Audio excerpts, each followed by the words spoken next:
дар домони диёри Тоҷикистон маконҳои таърихӣ зиёданд ва ҳар яке аз ин маконҳо бозгӯкунандаи таърих, фарҳанг ва зиндагиномаи мардуми тоҷик мебошанд.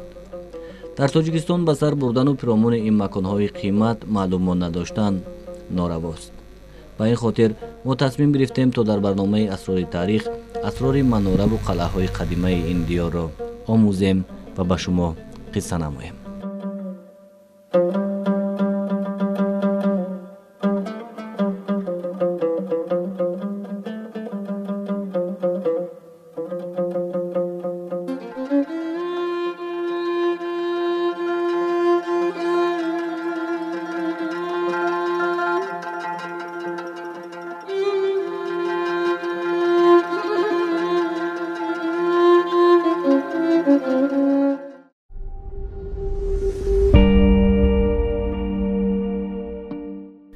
исфара яке аз қадимтарин шаҳрҳои осиёи марказӣ ба ҳисоб меравад. бино ба навиштаи китоби таърихи табарӣ, ин макон ҳанӯз аз асри даҳум чунин номро доштааст. ҳамзамон дар китоби бобурнома низ пиромони ин шаҳр маълумот дода шуда, маънояш ҳамчун макони дилкашу зебо маънидод гардидааст. ноҳияи Исфара яке аз ноҳияҳои нисбатан бузурги вилояти Суғд аст, ки аз шаҳри Хуҷанд 108 километр шарқтар ҷойгир буда, то шаҳри Душанбе 410 километр роҳ аст.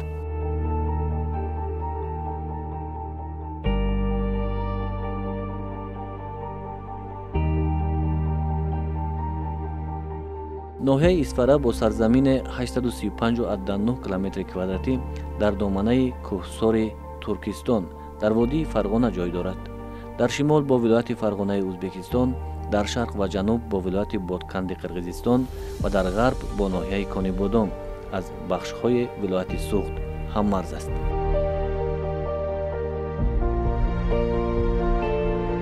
дар қаламрави ин ноҳия 79 макони хусусияти таърихӣ дошта ба қайд гирифта шуданд, ки бозгӯкунандаи таърихи кӯҳани маконҳои тоҷикнишин мебошанд.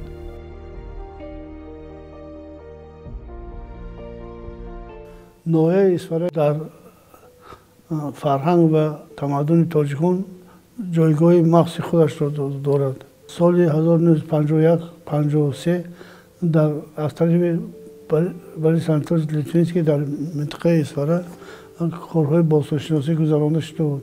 дар натиҷа бо номи археологический очерк Исфаринского района як китобро ба чоп расонданд. мувофиқи кори ҳамин бостоншиносон дар он ҷо ҳамон замон 49 адад ёдгории меъморӣ ва инчунин бостоншиносӣ, яъне он чизе ки аз зери замин аст, чунин ёдгориҳо яъне кашф карда шуд. ва ҳоло мо дар осорхона ҳамин осорҳои аз он ҷо пайдо шударо дорем, ки ҳамаи онҳо аз ҳамон дохили гӯристонҳо пайдо карда шудааст ва ин гӯристонҳо ба асрҳои 1 ва 3 милодӣ рост меоянд. ва ин тибқи яъне ҳамин тадқиқоти бостоншиносон, ин гӯристонҳо марбут ба қавмҳо, қабилаҳои сакоӣ буданд. қабилаҳои сакоӣ яъне қавму қабилаҳои кӯчии эрони табор мебошанд. тавре ки аз саҳифаҳои таърих бармеояд, дар асри шашум тохтутози аҷнабиёни турк сурат мегирад. дар натиҷаи омӯзишҳои бостоншиносӣ маълум мегардад, ки аз ҳамон пирдевак нефтоботӣ имрӯза оғоз карда то ба наздикии деҳаи Чоркӯҳ, ки дар гузашта дар он ҷо қалъаи Ҳироз мавҷуд буд, қариб 10-11 адад қалъаҳо мавҷуд ҳастанд. лекин аз ин ҳам пештар ҳатто дар ҳамон ҷамоати шаҳраки Нефтобод қалъаи Осиёи Бод ҳаст, ки дар ҳамин қулла ҳаст. дигар ин тарафа мебиёяд қалъаи Сурх ҳаст. баъд ин то ҳамон боз дар ҷамоати деҳоти Сурх бошад, имрӯз ҳам 2-3 нишонаҳои ҳамон қалъаи болои кӯҳӣ, ки бо илми таърихнигори Донжуан мегӯянд, мавҷуд мебошад.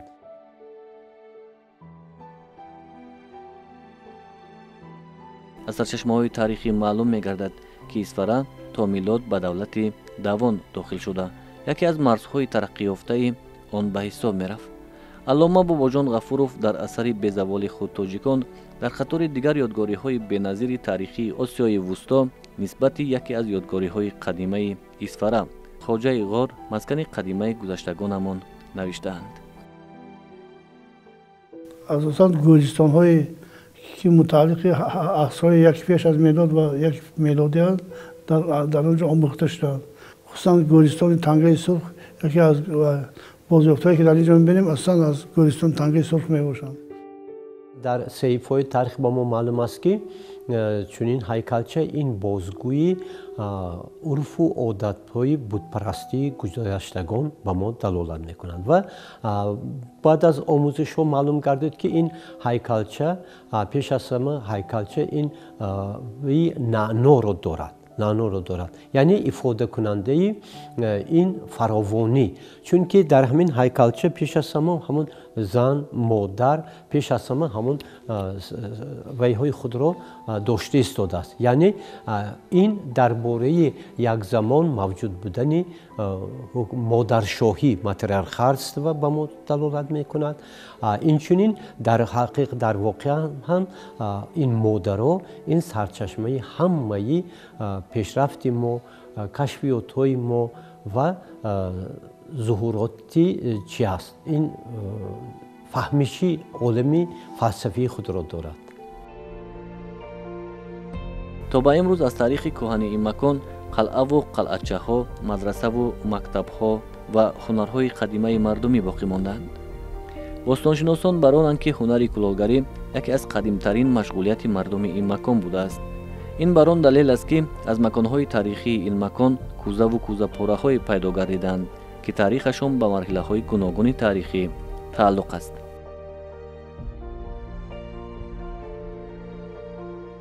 исфара бо ҳунармандонаш хеле машҳур аст. дар қадим низ кулолони исфара хеле машҳур буданд. барои ҳамин дар аксари қабрҳо зарфҳои кулолӣ монда шуданд. ин зарфҳои кулолӣ аз нигоҳи санъат хеле хуб коркард шуданд ва аз назари технология яъне хеле хуб пухта шуданд.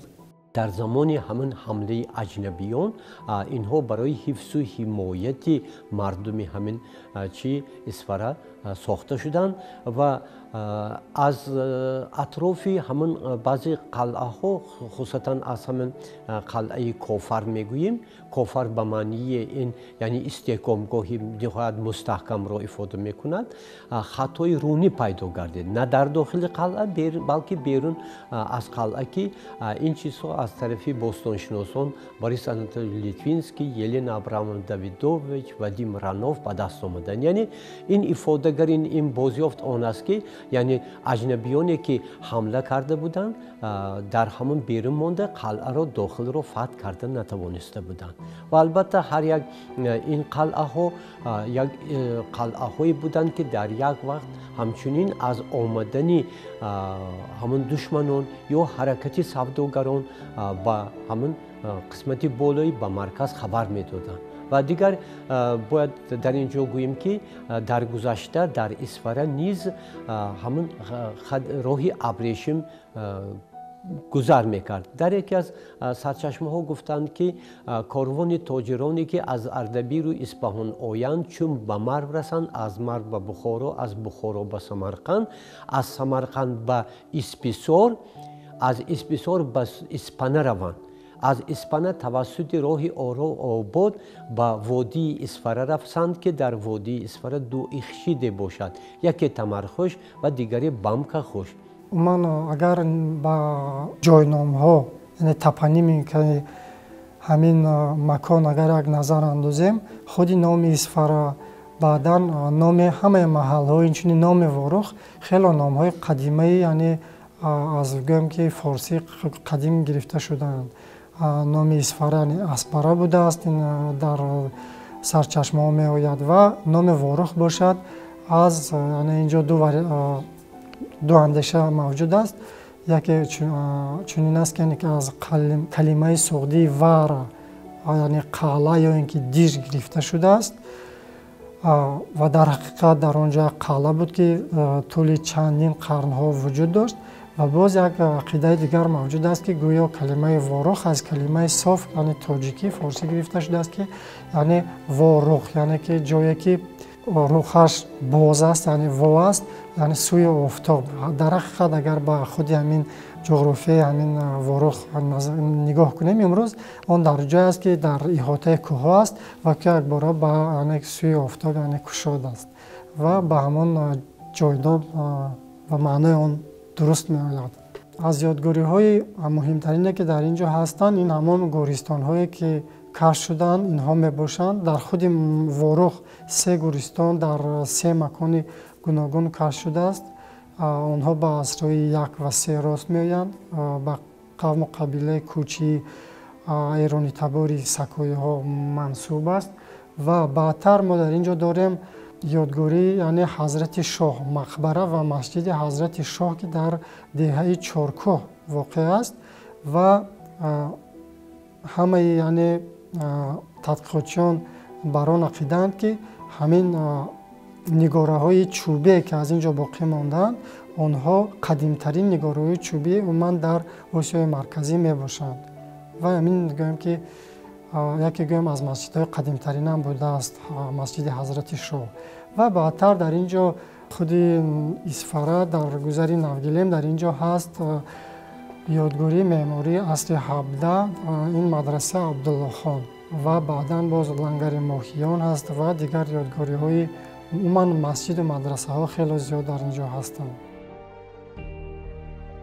ноҳияи Исфара аз даврони қадим то имрӯз бо маконҳои таърихӣ ва ҳунарҳои мардумӣ миёни ҷомеаи фарҳангии мо ва кишварҳои ҳамсоя маъруф аст. қадимтарин бозёфтҳои маконҳои гуногуни ин ноҳия дар осорхонаҳои ноҳиявию вилоятӣ ва осорхонаи таърихиву мардумшиносии Академияи Миллии Илмҳои Ҷумҳурии Тоҷикистон маҳфуз дошта мешаванд. ҳифз ва нигаҳдории ин осор ба он меорад то тавонем таърихи гузаштагони худро донем ва барои насли наврас ба мерос гузорем. беҳтарин нишонае ки аз чӯбкорие ки боқӣ мондааст аз давраи Сомониҳо ин ҳазрати шоҳ аст. мадрасаи ҳазрати шоҳ аст ки дар он ҷо тамоми сутунҳо ва сарсутунҳо кандакорӣ шудааст ва дар шакли нақшҳои ҳандасӣ ва нақшҳои растаниҳо ва инчунин дар баъзе онҳо расмҳои ҳайвонҳо низ мавҷуд ҳастанд. натиҷаи кобишҳои бостоншиносӣ нишон дод ки воқеан ҳам аҷдодони гузаштаи Исфара дар ҷамоатҳои Ворух, Чоркӯ, Сурх, Чилгазӣ, Навгилем ё ин ки мана дигар ҷамоатҳо хело соҳаи кулолгарӣ рушд карда буд ва хосатан дар байни ин кулолгарон мактабе ки хоси худшона доштанд, ин мактаби соҳиби фоки мактаби кулолии онҳо хусусияти аҷдодӣ дорад ва солҳои аз 40, 50, 60, 70 сар карда маҳсулотҳои кулолии соҳибифо дар намоишгоҳҳои байналмилалӣ ба намоишҳо гузошта шуданд ва пеш аз ҳама дарҷ гардидани якчанд календарҳо, дигар китобҳо чӣ дар Канада, дар Чехословакия бозгӯи он ҳастанд ки ин кулолгарон хело ҳам ба муваффақиятҳои калон ноил гардида буданд ва ҳатто тавре ки Борис Анатолий Литвинский дар қайдҳои худ нишон медиҳанд, маҳсулоти кулолгарони Исфара дар хилофати араб як шӯҳрати хосии худро дошт. вақте ки мо аз нигоҳи бостоншиносӣ ба ин мавзӯъ назар мекунем, мо бояд ворух ё ки худи Исфараро маҳдуд накунем, чунки он дар аз нигоҳи ҷуғрофӣ ҷой гирифтааст дар қисмати ҷанубу ғарбии водии Фарғона ва водии Фарғона хеле водии калон аст, бузург аст, яке аз сераҳолитарин водиҳои Осиёи Марказӣ мебошад ва дар ин ҷо бибинед ки дар замонҳои қадимтарин дар асрҳои 1500 сол пеш ва то аввали ҳазорсолаи як дар ин ҷо фарҳанге бо номи фарҳанги чуст кашф шудааст ва ин фарҳанги чуст як каме шимолтар аз ноҳияи Исфара дар наздиктар дар Андиҷон дар он ҷое ки деҳаи чуст аст дар он ҷо кашф шудааст ва ба ҳамин ном гирифтааст ҳамин фарҳанг ва ин фарҳанг марбут аст ба давраи охири асри биринҷӣ ва бояд умуман вақте ки мо ҳарф мезанем аз фарҳангу таърихи Исфара бояд аз ҳамин давру замон ҳарф занем ва оҳиста оҳиста дорем ба давраи баъдтар ва ҳамаи ҳамон нигораҳо ҳамаи ҳамон асноду далелҳои бостоншиносие ки аз ин ҷо мо ба даст овардаем аз он гувоҳӣ медиҳанд ки ҳамин маводҳо ҳамаи онҳо марбут ҳастанд ба халқу ба қабилаҳои заминдор ба қабилаҳои чорводор яъне ба авлоду аҷдоди тоҷикон ки аз қадимулайём дар ин ҷо маскан гирифта буданд. то ба имрӯз олимони тоҷик кӯшиш намуданд то маконҳои таърихии Исфараро биомӯзанд ва дар назар аст ки ин сафарҳои корӣ бо иштироки ҷамъи олимон дар таърихи наздик сурат бигирад.